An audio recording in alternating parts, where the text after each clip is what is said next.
ایران نے ماحولیاتی ٹیکس لگا دیا ہے آبنائے ہرمز کے پاس اور کہا ہے کہ اب وہ ٹول ٹیکس نہ پکارا جائے، اب یہ نہ کہا جائے کہ کسی طرح کا ٹول ٹیکس وصول کیا جا رہا ہے ایران کی جانب سے، بلکہ یہ ایک ماحولیاتی ٹیکس ہے اور اس کو ایران اور عمان مل کر وصول کریں گے، اور اس کی جو ادائیگی ہے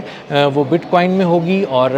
اس کو بعد میں جب جنگ تھوڑی بہتر ہوگی تو اس کے بعد اس کو ایرانی کرنسی میں وصول کیا جائے گا۔ اب یہ جو ٹیکس دیا جا رہا ہے یہ اس لیے لیا جا رہا ہے کہ ایران کی جانب سے بتایا جا رہا ہے کہ اس سے نیویگیشن سروسز فراہم کی جائیں گی اور مختلف قسم کی سہولتیں دی جائیں گی ان تمام لوگوں کو، ان تمام ممالک کو، ان تمام جہازوں کو جو آبنائے ہرمز پار کریں گے، خلیج فارس کی طرف جائیں گے یا خلیج عمان کی طرف جائیں گے اور اپنا تجارتی سامان لے کر جانا چاہیں گے۔ اس کے لیے ایک میکینزم پہلے بھی ایران نے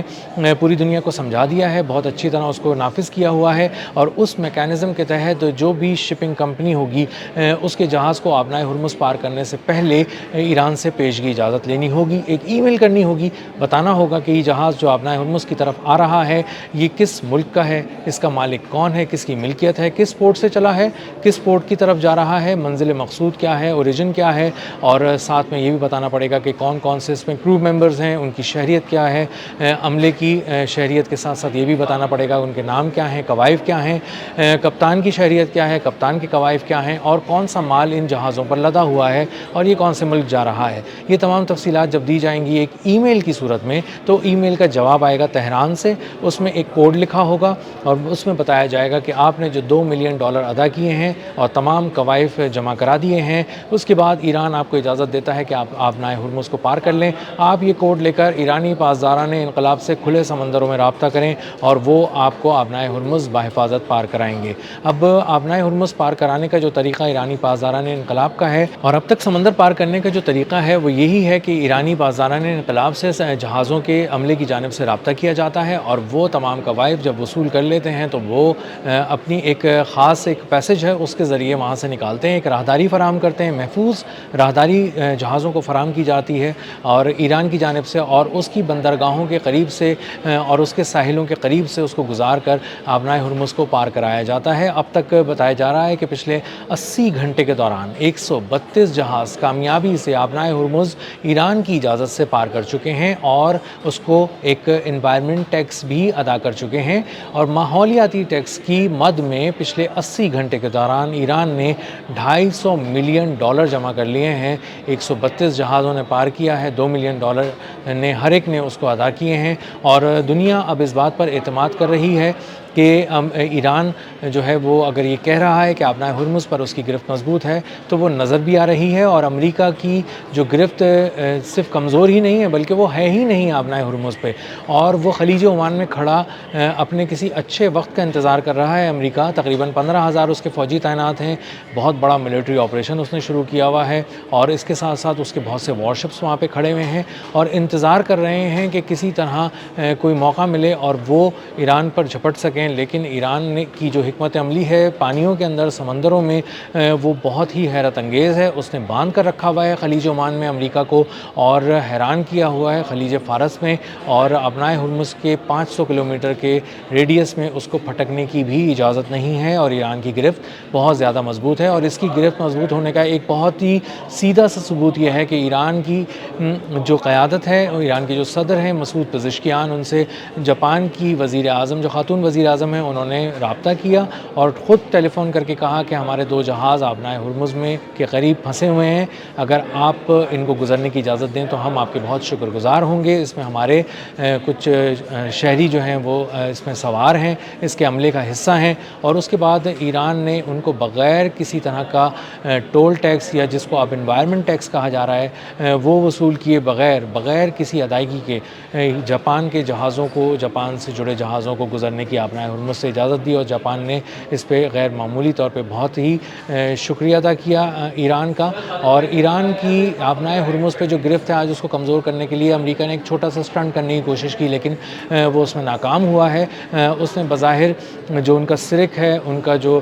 جاسک ہے کے علاقے ہیں، بندر عباس کا پورٹ ہے، اس کو نشانہ بنانے کی کوشش کی، اور وہاں پر کچھ میزائل سائٹس کو نشانہ بنایا اور کچھ ایرانی پاسداران انقلاب کی کشتیوں کو نشانہ بنایا، اور بتایا کہ ایرانی پاسداران انقلاب کی کچھ کچھ جو اہلکار ہیں وہ اس امریکی اور اسرائیلی جوائنٹ حملے میں شہید ہو گئے ہیں، اور یہ دو طرف سے بتایا جا رہا ہے۔ TRT کے مطابق یہ حملہ کیا گیا، یہ امریکہ کی طرف سے بھی کیا گیا۔ امریکہ نے اس میں کچھ نیول بیسز جو مشرق وسطیٰ میں اس کی ہیں، جو فوجی بیسز ہیں، وہاں سے حملہ کیا، اور دوسرا جو انہوں نے ہدف چنا وہ اسرائیل کی جانب سے چنا، اور اسرائیل کی جانب سے ایران پر حملے کیے۔ ان دو طرف سے کیے ہوئے حملوں میں ایران کو خاصا بھاری نقصان پہنچانے کا دعویٰ کیا گیا ہے، لیکن ایران کی جانب سے دوسری طرف ایک بہت بڑا سرپرائز امریکی فورسز کو دیا گیا جب انہوں نے بہت ہی پریسیجن کے ساتھ اس کا جواب دے کر حملہ کیا ایران کی جانب سے، اور انہوں نے MQ-9 ریپر ڈرونز تباہ کر دیے جو امریکہ کا فضائی غرور تھے، اور امریکہ ان کو بہت ہی احتیاط سے اس جنگ میں استعمال کر رہا تھا۔ تقریباً $1 ارب مالیت کے 30 جو MQ-9 ریپر ڈرونز ہیں وہ اب تک اس جنگ میں، ایران جنگ میں تباہ کیے جا چکے ہیں امریکہ کی جانب سے، اور ان کی مینوفیکچرنگ بھی نہیں ہو رہی، یعنی اب یہ امریکی فوج کا حصہ نہیں بن سکیں گے، اور اسی لیے امریکہ کو یہ دو طرفہ وار ایک طرح سے امریکہ نے سہا ہے۔ ایک طرف اپنے MQ-9 ریپر ڈرونز جو آج 3 جو $90 ملین مالیت کے تھے ان کو نشانہ بنا کر ایران نے تباہ کر دیا ہے، اور دوسری طرف اب یہ چونکہ مینوفیکچر بھی نہیں ہو رہا ہے، تیار بھی نہیں کیے جا رہے امریکی فورسز کی جانب سے، اسی لیے جب یہ تباہ کر دیے گئے ہیں تو ان کی تعداد مسلسل کم ہو رہی ہے، اور ان سٹاکس کو دوبارہ بھرا نہیں جا سکتا، ان ریپر ڈرونز کو دوبارہ یہاں پر تعینات نہیں کیا جا سکتا ہے۔ جو ایران کی فضائیں ہیں وہ اس وقت ایک جادوئی حصار کی زد میں ہیں، اور وہاں پہ اگر امریکہ کی فضائیہ وہاں قریب بھی پھٹکتی ہے تو اس کے طیارے ہم نے تباہ ہوتے دیکھے ہیں، اس کے ریپر ڈرونز تباہ ہوتے دیکھے ہیں، اور خاص طور پہ ان کا جو ایک سب سے بڑا غرور تھا ڈرون ٹیکنالوجی کے حوالے سے، MQ-4C ٹرائٹون جو $240 ملین کا ڈرون تھا، آبنائے ہرمز کے اوپر 52,000 فٹ کی بلندی پہ پرواز کر رہا تھا، وہ ہیک ہو گیا، اس کا سسٹم جیم ہو گیا۔ 7700 کا اس نے ایک ایمرجنسی کال دی اپنے کمانڈ سینٹر میں، اس کے بعد وہ 9,000 فٹ کی بلندی تک نیچے تو آیا، لیکن اس کے بعد نارتھ ایسٹ میں ایران کی طرف اس نے اپنا رخ کیا، اور کہاں غائب ہو گیا کچھ پتہ نہیں چل سکا۔ جو 5th فلیٹ ہے امریکہ کا، اس نے وہاں سے اس کے 2 ہیلی کاپٹرز اس کی تلاش میں گئے، لیکن نہ اس کو زندہ تلاش کر سکے نہ اس کو مردہ تلاش کر سکے، اور جو ان کا غرور تھا وہ کہیں غائب ہو گیا، کہیں بھسم ہو گیا، اور کہیں ڈبو دیا گیا پانیوں کے اندر۔ جو KC-135 ان کا ایک جہاز تھا، ریفیولنگ ٹینکر تھا، جو اڑتا ہوا ایک گیس اسٹیشن بھی کہا جاتا ہے، وہ بھی غائب ہو گیا، وہ بھی نہیں ملا۔ بہت سے ایسے چوٹ پہنچائی گئی ہے ایران کی جانب سے جس نے آبنائے ہرمز پہ، فضاؤں میں، آبنائے ہرمز کے پانیوں پہ، اور زمین کے قریب جو آبنائے ہرمز سے قریب زمین ہے ایران کی، اس میں اپنے گرفت مضبوط کر کے دکھائی ہے ایران کی قیادت نے، ایرانی فورسز نے، اور ایران پہ جو ایک اور حملہ آج امریکہ نے کیا وہ بھی ناکام ہو گیا۔ ایران نے انوائرمنٹ ٹیکس لگا دیا ہے، ایران نے دنیا پہ نیا ٹیکس لگا دیا ہے، اور بتا دیا ہے کہ آبنائے ہرمز پہ آج کی تاریخ میں بھی اگر کسی کا کنٹرول ہے تو وہ ایران ہے، اس کا کنٹرول بہت مضبوط ہے، اس کی گرفت بہت مضبوط ہے، اور آنے والے دنوں میں دنیا کو مسلسل ایران سے ہی بات کرنی پڑے گی اگر آبنائے ہرمز کو پار کرنا ہے، اور امریکہ اس خطے میں پہلے بھی نہیں تھا اور آنے والے دنوں میں بھی نہیں ہوگا۔ اب تک کے لیے اتنا ہی، ملتے ہیں اگلی ولاگ میں کسی نئی خبر، نئے تجزیے اور نئے زاویے کے ساتھ۔ اللہ حافظ۔